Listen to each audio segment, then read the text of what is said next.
Hi friends, welcome to mom's kitchen. ఈరోజు సింపుల్గా రవ్వ కేక్ ఇంట్లోనే ఎలా చేయాలో చూద్దాం. దీనికోసం ఒక కప్పు చక్కెర తీసుకొని మిక్సీ జార్లో వేసుకొని పౌడర్ చేసి పెట్టుకుందాం.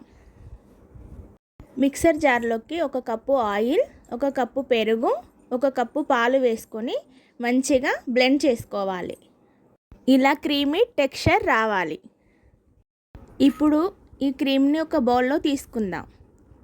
ఒక కప్పు సూజీ రవ్వ లేదా బొంబాయి రవ్వ, ఒక కప్పు షుగర్ పౌడర్, 2 స్పూన్ల మైదా, హాఫ్ స్పూన్ బేకింగ్ సోడా వేసుకొని ఉండలు లేకుండా బాగా కలుపుకోవాలి.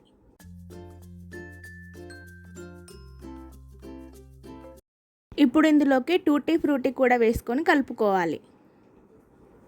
కేక్ మిక్చర్ని ఈ కన్సిస్టెన్సీలో ఉండేలా కలుపుకోవాలి. ఇప్పుడు కేక్ టిన్ని రెడీ చేసుకుందాం. ఇలా వెడల్పాటి గిన్నె తీసుకొని అందులో కొద్దిగా ఆయిల్ వేసుకొని మైదా తీసుకొని టిక్ లేయర్లా వేసుకొని స్ప్రెడ్ చేసుకోవాలి. ఇప్పుడు ఇందులోకి కేక్ మిశ్రమాన్ని వేసుకోవాలి. ఎయిర్ బబుల్ లేకుండా ఉండడానికి ఇలా ట్యాప్ చేసుకోండి. పైనుంచి టూటీ ఫ్రూటీ వేసుకొని కేక్ని బేక్ చేసుకుందాం.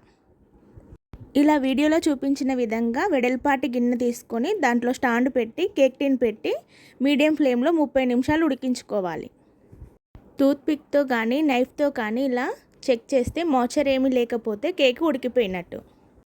ఈజీగా ఇలా రవ్వ కేక్ ఇంట్లోనే తయారు చేసుకోవచ్చు. చాలా స్మూత్గా స్పాంజీగా ఉంటుంది. టేస్ట్ కూడా చాలా బాగుంటుంది. పిల్లలు చాలా ఇష్టంగా తింటారు. లైక్, షేర్ అండ్ సబ్స్క్రైబ్ చేసుకోవడం మర్చిపోకండి.